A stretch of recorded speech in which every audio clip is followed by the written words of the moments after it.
로마서 16장 17절부터 27절의 말씀인데요. 17절부터 20절까지만 읽도록 하겠습니다.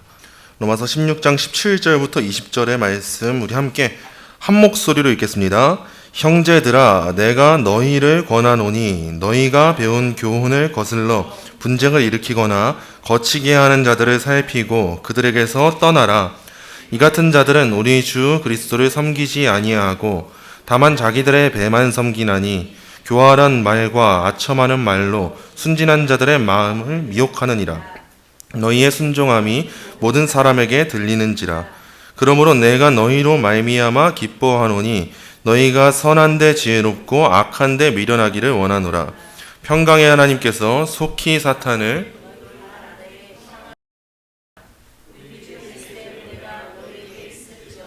아멘. 자, 이제 오늘은 로마서 강의 95번째 이제 마지막 시간으로 이제 로마서 총 정리하고 마치는 시간을 가지려고 합니다. 어느덧 로마서 강의 마지막 시간입니다.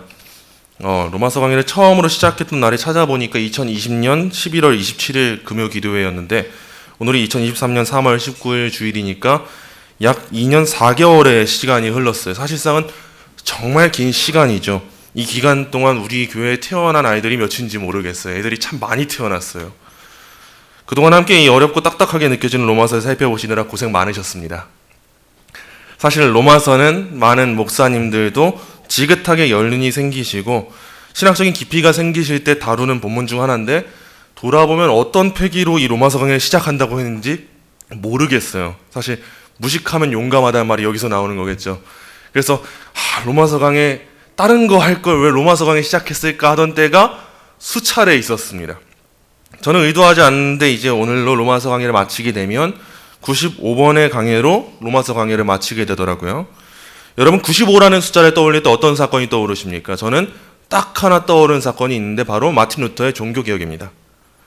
종교개혁은 마틴 루터가 로마 카톨릭 교회의 그릇된 구원론에 대해서 반박하면서 95개조 반박문을 써붙였을 때 그때부터 일어난 일이 바로 종교개혁이에요. 사실상 루터는요, 이런 종교개혁을 원하고 바라고 의도한 사람이 아닙니다. 우리는 루터에 대해서 참 멋있게 생각하는 부분들이 많아요. 인정할 거 인정해야죠. 대단한 일을 한 사람이 맞습니다. 하지만 루터가 생각한 종교개혁은 당연히 우리가 생각하고 있는 이런 종교개혁과는 좀 다른 종교개혁이었습니다. 흥미롭게도 루터는 95개조 반박문을 당시 독일 사람들이 읽을 수 있는 독일어로 기록하지 않았고 학식 있는 사람들만 알아들을 수 있는 라틴어로 기록했습니다. 당시 독일인 중에 이 라틴어를 읽을 수 있는 사람의 수는요, 매우 지식이 높은 수준의 사람만 가능해서 0.5%였다고 합니다. 이 말이 무슨 뜻일까요? 루터는 로마 가톨릭 교회의 학자들 가운데서의 토론을 원해서 이 95개조 반박문을 붙인 것이지 많은 사람들이 이걸 깨닫고 로마 가톨릭 교회를 뜯어고치기를 원한 것까지 한 건 아니라는 의미예요. 그러나 그럼에도 이 일을 통해서 역사하신 분이 계신데 그분이 바로 우리 하나님이십니다.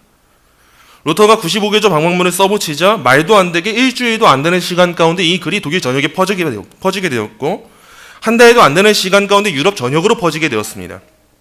그리고 이 반박문이 이제 인쇄됐어요. 이때 이 당시 종교개혁 당시가 이제 인쇄술이 발달하기 시작하면서 글이 번역되어 보급될 수 있는 놀라운 파급력을 가질 수 있는 시기가 된 거죠. 루터는 의도하지 않았습니다.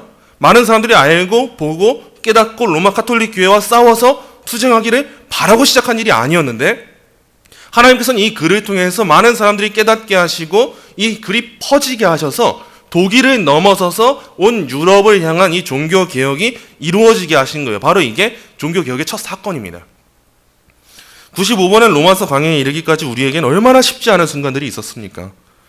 사실상 지난주 본문과 이번 주 본문이 가르치는 교리적 서술이 그렇게 다른 것 같지 않은데 또 들어야 되고 유대인과 이방인의 대립 가운데 당시 로마 교회를 향해서 쓴 이 편지가 지금 싸움도 안 일어나고 있는 우리 교회에 뭐가 중요한가 싶고 사도 바울의 개인적 친분으로 행하는 문안 인사가 지금 당장은 피곤하고 지금 당장 막막한 인생에 놓인 우리들에게 무슨 의미가 있나 싶을 때가 많지 않으셨습니까? 심지어 지금도 의미 없다고 느끼는 분들이 계실 거예요. 우리 또한 지난 로마서 강의를 통해서 그저 우리의 목적을 이루고자 했을지 모릅니다. 루터가 95개조 반박문을 써붙일 때처럼요. 그래도 우리 교회는 교리를 중요시 여기는 교회지. 우리 교회는 이렇게 어려운 신학적 내용도 배울 수 있는 교회지. 이게 지금 내 삶과는 직접적인 연관이 없어도 그래도 평생에 한 번 성도라면 로마서 강의 한 번은 들어봐야지. 로마서 한 번은 떼봐야 성도지. 이런 생각들이 어느새 우리에게 목적이 되었을지 모릅니다. 아니, 이런 생각도 없이 오늘 설교 언제 끝날까? 로마서 강의는 대체 언제까지 하는 거야? 라는 생각으로 이 자리에 앉아 계신 분들도 있을지 모릅니다. 그러나 저는 소망하고 있어요. 하나님의 일은 우리 계획으로 이루어지는 일이 아니기 때문에 비록 우리의 목적과 의도에는 연약함이 있어도 루터의 그 95개조 방방문이 쓰임받은 것처럼 이 자리를 꿋꿋하게 지키면서 지난 95번에 로마서 강의를 들어오신 여러분들을 통해서 오늘날 많은 교회들이 이 로마서의 가르침을 직접적으로 살피지 않고 내 것으로 여기지 않은 이 상황 가운데 여러분들이 이 상황에서 로마서를 알아갈 수 있는 이 시간을 주셨다는 것은 하나님께서 이루실 일이 있다는 것을 믿는 믿음으로 제가 지금 이 자리에 섰어요. 우리는 나 자신을 생각하기 바빠요. 나만 생각하고 내 목적을 생각하기 바빠요. 우리 가정만 생각하기 바빠요. 그리고 우리 교회만 생각하기 바빠요. 그러나 모든 성경은 하나님의 감동으로 되어서 교훈과 책망과 바르게 함과 의로 교육하기에 유익하기 때문에 하나님의 사람으로 온전하게 하고 모든 선한 일을 행할 능력을 갖추게 하기 때문에 지난 94번의 로마서 강해 그리고 이제 오늘로 95번의 로마서 강해는 우리와 우리의 삶과 우리 교회와 우리 사회와 우리 나라와 전 세계 열방에 결코 무관하지 않으리라 믿고 소망합니다. 오늘은 우리가 살펴온 지난 94번의 로마서 강해가 어떤 내용을 다루는지 이제 가물가물하실 거예요. 이전에 제가 영상들을 쭉 살펴봤어요. 제가 로마서 강해를 언제 시작했나 해서 보고 있는데 영상을 보면 볼수록 제 변천사가 보이더라고요. 언젠 머리가 길었다가 언제는 뭐 머리가 짧았다가 언제는 뭐 옷이 바뀌었다가 언젠 살쪘다가 살 빠졌다가 뭐 목소리도 바뀌고 변천사가 보이는데 애들 울음소리도 달라지더라고요. 우리 교회 설교 영상 특징이 애들 울음소리 아닙니까? 이번 주도 금요일에도 또 강의 영상에도 애들 울음소리가 잘 담겨 있어요. 그랬더니 저희 어머니가 이번에는 어떤 애냐고 물으시더라고요. 이런 시간들이 우리한테 담겨 있는데 이 95번이다 보니까 94번이다 보니까 여태까지의 시간에 총 들었던 내용이 그주그주엔 기억이 나는데 이제 다 돌아봤을 때는 전의 내용이 가물가물하실 수 있습니다. 오늘 이제 마지막으로 정리하는 이 시간에는 이제 여태까지 배웠던 내용을 총 정리하면서 그래, 로마서가 이런 책이었고 나에게 이런 메시지를 주고 있고 그럼 나는 어떻게 살아야 될까라는 답을 로마서를 통해서 꼭 발견하시기 원합니다. 먼저 우리는 총 3번에 걸쳐서 로마서에 대한 서론적 이해를 듣고 로마서를 시작했어요. 이 시간을 통해서 로마서가 교회사에 미친 영향이 어떤지, 기록 목적이 어떤지, 배경이 어떤지를 살펴보았습니다.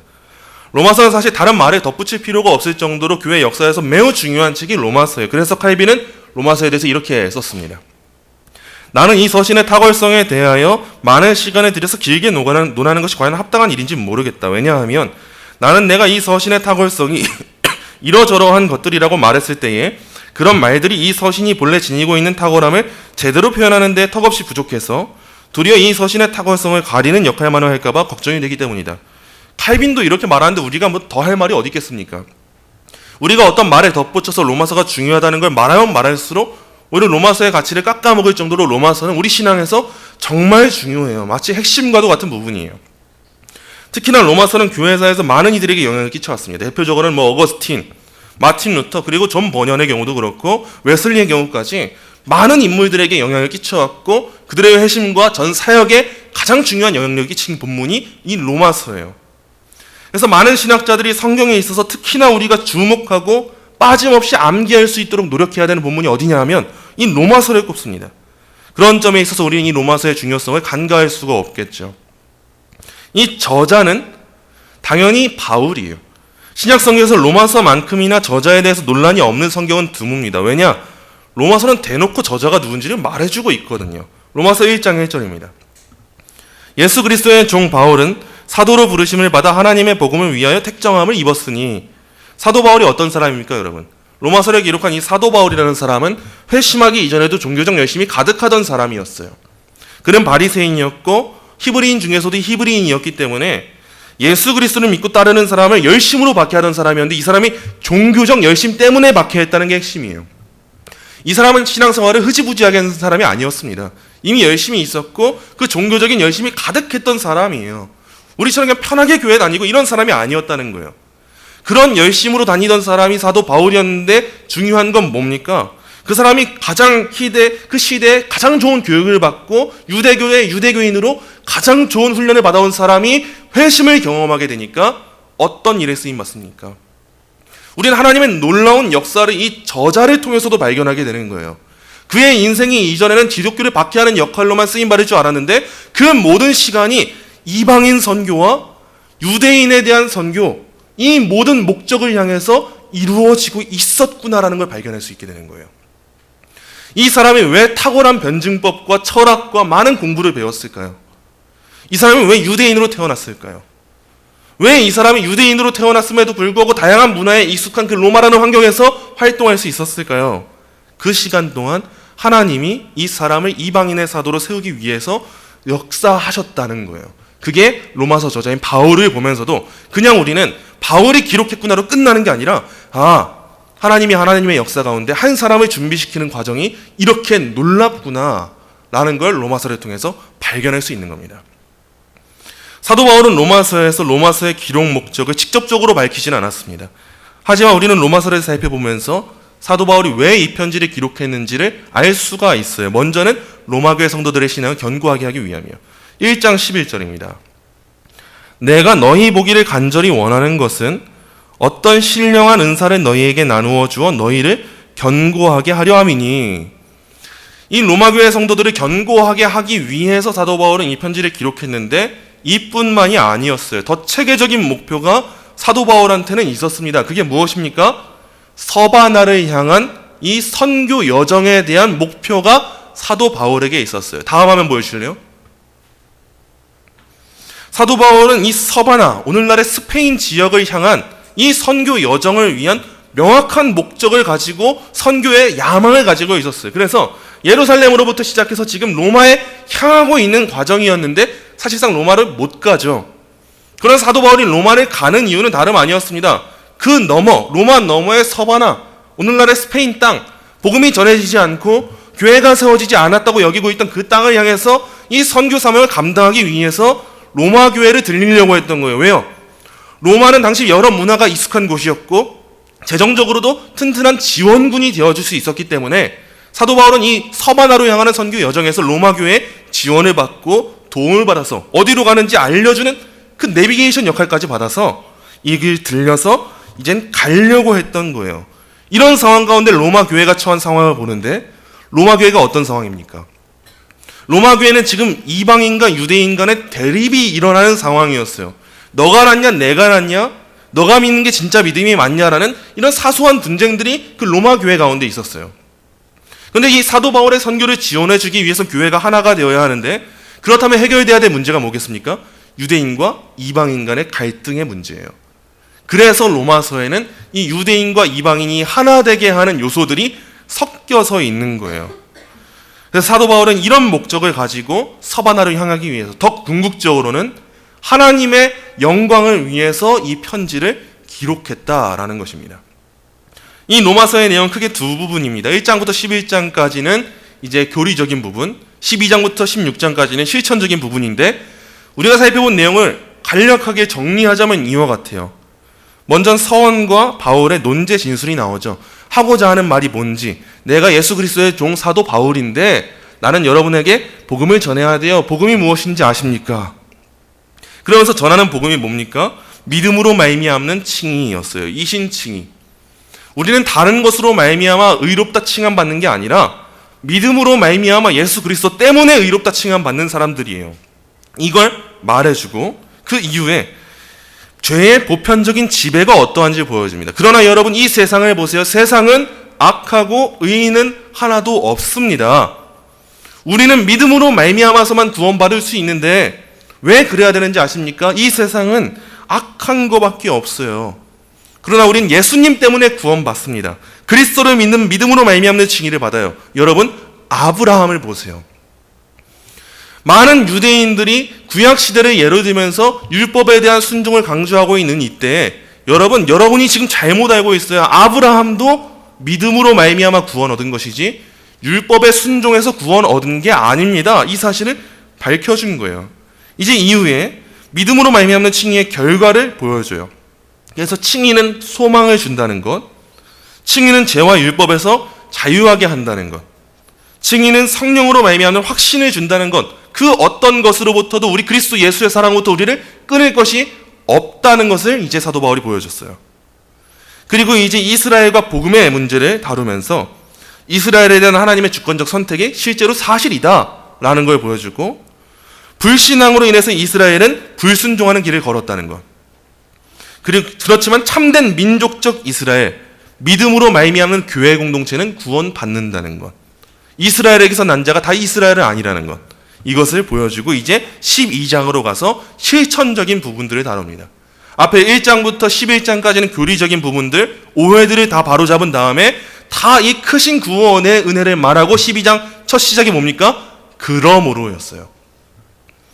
이제 12장에 가서 복음으로 사는 게 뭔지, 교회를 섬기는 건 어떤 것이고 권세에 복종하는 건 어떤 거고 연약한 자와 강한 자가 가져야 될 자세가 무엇인지 말했죠. 믿음이 강한 사람은 믿음이 연약한 사람을 없인 여기면 안 됩니다. 믿음이 연약한 사람은 믿음이 강한 사람을 비방하면 안 됩니다. 이런 교회 안의 질서를 보여줬어요. 그리고 마지막 15장부터는 이방 민족을 향해 나아가는 이 복음에 대해서 썼죠. 그래서 사도 바울이 나는 지금 서바나로 가기 원합니다, 이 말을 하고 안부를 전하고 마지막 글을 끝맺은 게 로마서의 전체 내용이었습니다. 기억이 나십니까? 처음 들어보는 얼굴이세요. 큰일 났습니다. 제 계획으로는 제가 목사 한 수 받고 로마서 강의 한 번 더 하면 좋지 않을까 싶어요. 지금 당장 하면은 큰일 나실 것 같고요. 95번 열심히 고생하셨으니까 리프레시 한번 충분히 하시고 이제 로마서를 그때 또 들으면 이제 또 다를 것 같아요. 우리가 또 듣고 또 들어야 되는 이 복음의 가치를 그때 더 선명하게 맛보게 되겠죠. 여태까지 우리가 나눴던 이 내용들이 이렇게 정리가 될 수 있다라는 것을 한번 좀 다시 기억하시면 좋을 것 같아요. 그동안 참 많은 부분들을 살폈습니다. 로마서는 매우 방대한 내용을 담고 있고 그 중에서도 더 핵심적이라고 할 수 있는 내용이 있기 때문에 오늘 그 핵심만 정리하려고 해요. 로마서의 핵심적인 부분 첫째입니다. 인간의 전적 타락입니다. 성경의 다른 부분들도 인간의 전적 타락을 전제하고 있으면 분명하지만 로마서는 더 보다 선명하고 명확하게 인간 타락의 실상을 보여줘요. 앞에 나온 로마서 3장 9절부터 12절 우리 함께 읽어볼까요? 그러면 어떠하냐? 우리는 나으냐? 결코 아니라. 유대인이나 헬라인이나 다 죄 아래에 있다고 우리가 이미 선언하였느니라. 기록된 바 의인은 없나니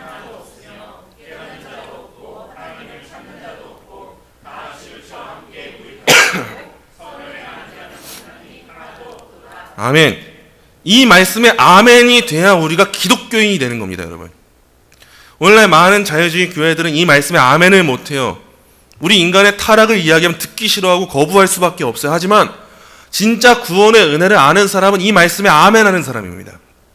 내가 얼마나 타락한 죄인지를 알지 못하면 그런 나에게 주어진 은혜가 어떠한지를 알 수가 없어요.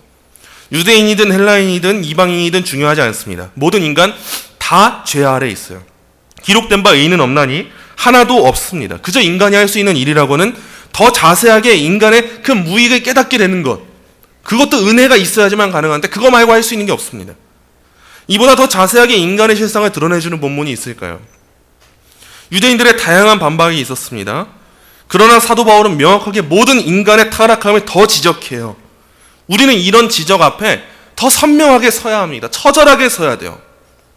유대인들이 그랬던 것처럼 하나님 그래도 저는 이런 신분을 가졌잖아요. 하나님 그래도 우리 민족에게 이 율법 말씀을 주셨잖아요. 하나님 그래도 저 이거 했잖아요. 이런 것들은요, 하나님의 심판대 앞에서 어떤 효력도 갖지 못합니다. 하나님 저 그래도 주일성수 잘했잖아요. 하나님 저 그래도 11조 잘하고 살았잖아요. 하나님 저 그래도 남편에게 복음 전도하면서 열심히 살았잖아요. 하나님 저 그래도 우리 자녀 열심히 키웠잖아요. 하나님 그래도 저 교회 청소도 하고 봉사도 하고 열심히 기도도 하고 그런 삶을 살았잖아요. 이런 우리의 행위가 중요하지 않은 것은 아니지만 우리가 구원을 얻는 일에 있어서는 하나님의 심판대 앞에서 어떤 효력도 지닐 수 없다는 것을 로마서가 철저하게 보여주고 있어요. 이 처절한 인간의 실상 앞에 우리가 선명하게 서지 않으면요, 이런 죄인에게 임한 구원의 은혜가 얼마나 큰지를 깨닫지 못합니다. 그 은혜를 깨닫지 못하니까 예배에 대한 감격이 있을 수 없고 하나님의 영광을 찬양하는 삶이 있을 수가 없어요. 우리가 왜 찬양합니까? 감사해서 하는 거예요. 왜 우리가 예배를 드립니까? 우리가 벅찬 은혜에 입었기 때문이에요. 우리가 이전에 타락한 죄인으로 있을 땐 그 은혜를 알지 못해요. 깨닫지 못해요. 알 수 있는 길이 없어요. 우리가 모였을 때 그저 함께 다 치우쳐서 무익하게 되는 거 말고 할 수 있는 게 없습니다. 그러나 이 시간 우리가 무익하게 되지 않고 치우치지 않을 수 있는 이유는 딱 하나예요. 의인은 없나니 하나도 없으며 라는 이 말씀에 아멘으로 화답하고 그런 나에게 주신 은혜가 이렇게 크군요를 깨달았기 때문입니다. 그렇기 때문에 우리가 이 시간도 모여서 하나님을 예배하고 찬양하는 삶을 살 수 있게 되는 거예요. 역설적인 이 신앙이 우리 기독교의 신앙인 거예요. 그래서 로마서의 둘째 된 핵심이 이겁니다. 그리스도의 의에 근거한 믿음으로 말미암는 칭의입니다. 사도 바울이 복음을 부끄러워하지 않을 수 있었던 이유는요, 복음이 약속하고 있는 의가 자기에게서 난 것이 아니라 예수님에게서 난 것이기 때문입니다. 복음은 그런 겁니다. 복음은 나의 의가 드러나는 것이 아니라 하나님의 의가 드러나는 거예요. 복음은 나의 행위로 인해서 성취되는 것이 아니라 하나님의 행위 때문에 성취되는 것입니다. 하나님의 영원전 작전 가운데 성자 하나님이 이 언약을 성취하시고 그 언약을 내 안에서 성령 하나님이 적용하셨기 때문에 이 모든 일이 하나님으로 이루어졌기 때문에 복음이 복음될 수 있는 거예요. 그래서 많은 사람들이 로마서의 핵심이 뭐예요? 라고 물으면 로마서 1장 16절부터 17절을 항상 말해요. 우린 믿음으로 말미암아 구원 얻습니다. 이걸 말하는데 뭐 틀린 건 아니지만 더 중요한 핵심은 로마서 11장 36절이에요. 이는 만물이 주에게서 나오고 주로 말미암고 주에게로 돌아갑니다. 그에게 영광이 세세히 있을지어다. 아멘. 우리가 분명 믿어서 구원 얻는 거 맞아요. 하지만 우리가 믿음을 얻기까지 그 믿음을 주시는 분이 있다는 사실을 잊어서는 안 됩니다. 우리는 기록된 그 말씀을 따를 때 의인이 없어요. 스스로 할 수 있는 게 없어요. 깨달을 수가 없어요. 그러나 깨닫게 하시는 분이 있어요. 믿게 하시는 분이 있어요. 내 행위로 우린 구원받을 수 없어요. 하지만 예수님의 행위를 나에게 돌려주시는 이 크신 은혜가 있어요. 이걸 영원 전에 작정하신 크신 계획을 이루신 분이 있어요. 이분이 누구십니까? 삼위일체 하나님이신 거예요. 모든 만물이 주에게서 나왔고 주로 말미암고 주에게로 돌아간다는 이 원리가 로마서 안에 담겨져 있는 거예요. 그래서 우리가 이 신칭의의 진리를 믿을 때 단순하게 우리는 믿음으로 말미암아 의롭다 칭함받았습니다. 이것만 고백하고 끝나는 것이 아니라 그렇기 때문에 제가 받은 이 의는 예수 그리스도에게서 왔다는 것을 고백하지 않을 수 없습니다. 이 고백까지 나아가야 하나님의 은혜에 대한 명확한 고백이 담기는 겁니다. 이때 우리가 비로소 구원이 전적인 하나님의 은혜라는 사실에 감격하게 되는 거예요. 그 결과 셋째로 그러므로 성도는 하나님께서 기뻐하시는 산 제물로 자기 자신을 드리는 삶을 살아가야 한다는 것. 이것을 로마서에서 발견하게 되는 겁니다. 한 사람 아담으로 인해서 우리가 타락한 것처럼 우리는 한 사람으로 오신 그 구원의 일을 이루신 예수님의 순종으로 인해서 의인이 되었습니다. 이 놀라운 구원의 은혜를 깨달은 사람들은요, 사도 바울이 그랬던 것처럼 우리 주 예수 그리스도로 말미암아 하나님께 감사하는 삶을 살아가야 합니다. 예수님 안에서 우리가 율법의 멍에로부터 자유롭게 되었다 할지라도 우린 그 안에 안주하지 않습니다. 그 이유가 뭘까요? 예수님 때문에 주어지는 구원하시는 그 하나님의 크신 은혜는 우리를 그 아들의 형상을 닮게 하시는 구원이기 때문이에요. 사도 바울이 로마서 1장부터 11장에 이르기까지 이런 교리적인 부분을 다 다루고 12장에 처음 다루는 내용이 바로 이 내용이에요. 그 모든 은혜를 우리가 진짜 받았고 이게 여러분의 구원이 되었다면 그러므로 여러분이 이제 여러분 자신을 하나님께서 기뻐하시는 거룩한 산 제물로 드리는 삶을 살아가세요. 그게 바로 하나님께 드릴 영적 예배, 합당한 예배예요. 그게 당연한 예배예요. 이걸 말해주는 게 로마서 12장 1절 2절인 거예요. 이제 사도가 모든 걸 다 끝낸 것 같죠. 지난주에 우리가 안부를 살펴보고 이제 사도 바울이 할 수 있는 모든 말을 다 한 것 같은데 이제 다 끝낸 것 같은데 이 모든 기록의 끝에 나오는 마지막 권면이 우리가 아까 읽었던 본문 말씀이에요. 거짓 교사들에 대한 주의입니다. 본문 17절 우리 함께 읽겠습니다. 형제들아 내가 너희를 권하노니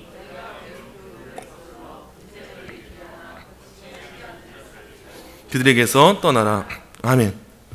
이제 뭐든 할 수 있는 권면 다 한 것 같아요. 교리를 다 말하고 이제 그러므로의 삶도 다 말한 것 같은데 마지막으로 나오는 게 거짓 교사들에 대한 주의입니다. 이 땅에 있는 지상의 교회는 완전하지 않기 때문에 침입자로부터의 위협을 맞닥뜨릴 수밖에 없어요. 교회 내부적인 문제가 해결돼도 이 땅 가운데 외부의 문제로부터 교회는 결코 완전한 공동체가 아닙니다. 이때 우리가 기억해야 될 것 딱 두 가지입니다. 먼저는 살피는 것이고 둘째로는 떠나는 것입니다. 거짓된 사람들의 특징이 있습니다. 그들은 언제나 분쟁을 일으키고 걸림돌을 놓고 다닌다는 점이에요. 여기서 걸림돌을 놓는다는 것, 거치게 한다는 것에 해당하는 헬라어가 오늘날의 스캔들의 어원입니다. 우리가 흔히 스캔들 생겼다고 하죠. 그게 바로 거치게 한다는 거예요. 걸림돌을 놓는다는 거예요. 어떤 공동체에 속해도 이런 일을 만드는 사람들이 있습니다. 스캔들을 만드는 사람들이 있어요. 교회 안에 들어오는 거짓된 사람들이 그렇습니다. 서로를 이간질하고 되도 않는 문제를 제기하고 그것을 공론화시켜서 여론을 만들고자 해요. 스캔들을 키워서 확장시키려고 해요. 사도는 로마 교회를 향해서 먼저 그런 사람들을 어떻게 하라고 하냐면 살피라고 권면합니다. 그런데 중요한 것은요, 무엇을 기준으로 살펴야 하냐는 건데 사도 바울은 이렇게 말해요. 너희가 배운 교훈으로 살펴라라고 말합니다. 이제껏 들었고 배웠던 성경의 진리, 그걸 기준으로 살피라고 말합니다. 오늘날에도 우리가 지속적으로 성경의 교리들을 배우고 이것을 살펴야 하는 이유가 바로 여기 있는 거예요. 이단들이 항상 교회 안에 들어올 때, 외부의 위협이 교회 안에 들어올 때 그들이 가지고 오는 그 복음은요, 이전에 우리가 배워왔던 복음이 아니라 새로 만든 복음입니다. 우리는 늘 어떤 본성을 가지고 있냐면 늘 새로운 걸 찾고 싶어요. 그 자극적인 걸 원해요. 이전에 들었던 걸 또 듣는 일은 쉽지가 않아요. 그래서 해오던 신앙생활하는 건 쉽지가 않은데 새로운 소식이 들리면 귀가 열려요. 관심이 기울어져요. 근데 이단들이 들고 오는, 그 거짓 교사들이 들고 오는 내용은 성경에 없는 내용이에요. 그 거짓 교사들이 들고 온 내용에 귀가 확 뜨였을 때 그때 문제가 생기는 거예요. 그때 따라가 버리는 거예요. 그러나 어떤 일을 우리가 바라볼 때 꼭 지녀야 될 자세가 있다는 걸 잊어서는 안 됩니다. 우리가 흔히 굴러온 돌이 박힌 돌 빼낸다는 소리가 있죠. 굴러온 돌들이 왜 빠집니까? 왜 굴러온 돌들이 그렇게 들어왔을 때 박힌 돌들이 빠져나갑니까? 사실 박힌 돌이 제대로 안 박혔기 때문이에요, 여러분. 박힌 돌이 제대로 박혀있다면 굴러온 돌이 아무리 많아도 박힌 돌은 빠지지가 않는 법이에요. 우리 기독교 신앙을 지닌 원래 기존에 있던 그 성도들이 지녀야 될 믿음이 뭐냐면 그 박힌 돌로서의 신앙이에요. 이전에 해오던, 이전까지 들어왔고 이전까지 배워왔던 것, 그것이 얼마나 소중한지를 알아서 박힌 돌로서 박힌 돌의 역할을 감당해야 굴러온 돌이 박힌 돌을 빼내지 못하는 거예요. 우리 기독교 신앙은 이 1.1획도 오류가 없는 이 성경 말씀에 근거해서 단 한 번도 바뀐 적 없는 옛날의 신앙입니다. 새로운 게 더해진 적이 단 한 번도 없어요. 성경 외에 무언가가 더해진 적이 단 한 번도 없습니다.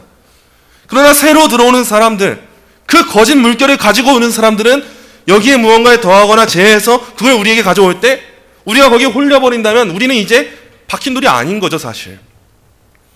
근데 사도 바울이 지금 주의를 기울이라고 하는 그 내용이 뭡니까? 열심히 교리를 설명하고 실천적인 권면을 다하고 여러분, 그럼에도 불구하고 여러분이 잘해도 여러분 가운데 굴러온 돌들이 있을 수 있어요.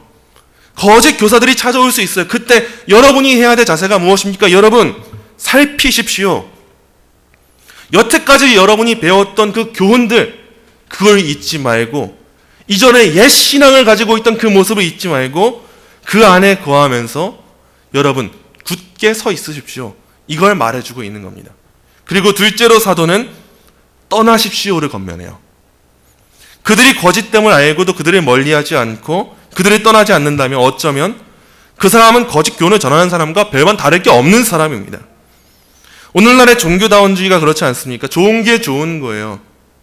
그러나 신앙생활은 좋은 게 좋은 게 아닙니다. 신앙생활은 명확한 기준이 있는 거예요. 어떤 것도 섞일 수가 없는 게 신앙생활입니다. 복음에 있어서는 다른 어떤 길이 존재하지 않아요. 그러나 오늘의 종교다원주의 WCC 왜 그럽니까? 이웃사랑, 선교라는 목적으로 많은 종교들이 하나 돼서 화합하고 있어요. 그렇게 어울리는 사람들은요, 사실상 그 거짓 교사들과 같은 진리를 믿고 있는 사람들인 거예요. 그런 점에서 사도 바울은 명확하게 하라고 말하는 거예요. 여러분, 먼저는 살피세요. 주의를 기울이세요. 늘 깨어 있어서 정신 차리고 있으세요. 로마 교회 정신 차리세요. 여러분이 그렇게 잘하고 있지 않습니까? 그렇다면 이제 여러분이 이제 공론화된 거예요. 이제 많은 사람들이 여러분을 주목할 거예요. 이때 로마 교회를 위협하는 다양한 신앙이 여러분을 찾아올 겁니다. 그때 여러분이 기억해야 될 것은 새로운 것을 만들어내고 새로운 것을 찾는 것이 아니라 이전까지 배웠던 이 내용을 그대로 붙잡고 나아가는 거니까 이 내용을 살피고 주의를 기울이고 만약 여러분을 위협하기 위해 그런 오는 사람들이 있다면 과감하게 잘라내 버리세요. 떠나가세요. 오늘날 말로 뭐 손절하세요. 이런 의미예요. 그냥 좋은 게 좋아서 사람이 좋아서 어울린다고요? 아니요. 그 사람은 같은 진리를 믿고 있는 거예요. 신앙은 명확하게 하나의 노선으로 가야 하는 거예요. 사도 바울은 마지막 이 권면을 하면서 이제 로마서를 끝맺는 겁니다. 말씀을 맺습니다. 사랑하는 성도 여러분, 이제 로마서는 마지막으로 사도가 하나님의 영광에 대한 송영을 하고 이렇게 끝을 맺어요. 우리가 로마서의 말씀을 통해서 나아가고자 하는 방향이 뭡니까? 결국 우리가 많은 교리를 들었어요. 많은 교리를 배우고 들었고 이제 실천적인 삶도 배웠어요. 그리고 사도 바울의 안부 인사도 받고 거짓 교사에 대한 주의도 들었어요. 근데 최종적으로 우리가 그래서 나아가야 되는 방향이 뭡니까? 나 로마서 이만큼 알고 있어요. 교리는 이런 거예요. 개혁주의 이런 거예요. 개혁주의 신학은 이런 거예요. 성도는 이렇게 살아야 돼요. 이렇게 말로 고백하는 걸까요? 그렇지 않습니다. 최종적으로 나아가야 되는 방향은 이 로마서 마지막 부분에 담겨 있습니다. 결국 우리가 교회를 섬기든 교리를 배우든 약한 자를 품어주든 이 모든 궁극적인 목표는 단 하나입니다. 오직 하나님께 영광을 돌리는 삶이에요. 사도 바울이 수없이 많은 말을 해도 마지막 끝맺을 때 하나님께 대한 송영을 하고 끝맺습니다. 하나님을 영원롭게 하고 영원토록 즐거워하는 삶, 이거 위해서 우리가 지난 2년 4개월의 시간 동안 로마서 강해를 들어온 겁니다. 그게 우리가 딱 하나 남겨야 되는 최종적 목표예요. 예수 그리스도의 복음은 감추어졌다가 나타나셨습니다. 그리고 이제 우리로 하여금 믿어 순종하게 하십니다. 이 진리로 말미암은 삶을 살아가게 하시는 거예요. 우리가 이 삶을 살아가는 이유가 뭡니까? 다름 아니에요. 우리 항상 다른 질문이어도 같은 답입니다. 제가 어떻게 묻든 여러분 교회 왜 섬기십니까? 예배 왜 하십니까? 찬양 왜 하십니까? 왜 교회 청소하세요? 왜 성도회 교제하세요? 이렇게 다양하게 물어도 결국 하나의 답이 여러분의 입술에서 나와야 돼요. 그게 뭡니까? 하나님을 영화롭게 하고 영원토록 즐거워하기 위함입니다. 오직 하나님께 영광입니다. 제가 왜 약한 자를 섬깁니까? 하나님께 영광이에요. 왜 강한 자를 비방하지 않습니까? 하나님께 영광이에요. 왜 유대인과 이방인 하나 대합니까? 하나님께 영광이에요. 왜 믿음으로 말미암는 칭의를 배워야 합니까? 하나님께 영광이에요. 왜 예수 그리스도 한 사람으로 말미암는 이 구원의 은혜를 배워야 합니까? 하나님께 영광이에요. 이 모든 하나님께 영광으로 향하는 삶의 자세가 신앙이 저와 우리 동행교회 성도님들에게 그거 하나만큼 깊숙이 남아져 있기를 간절히 소망합니다.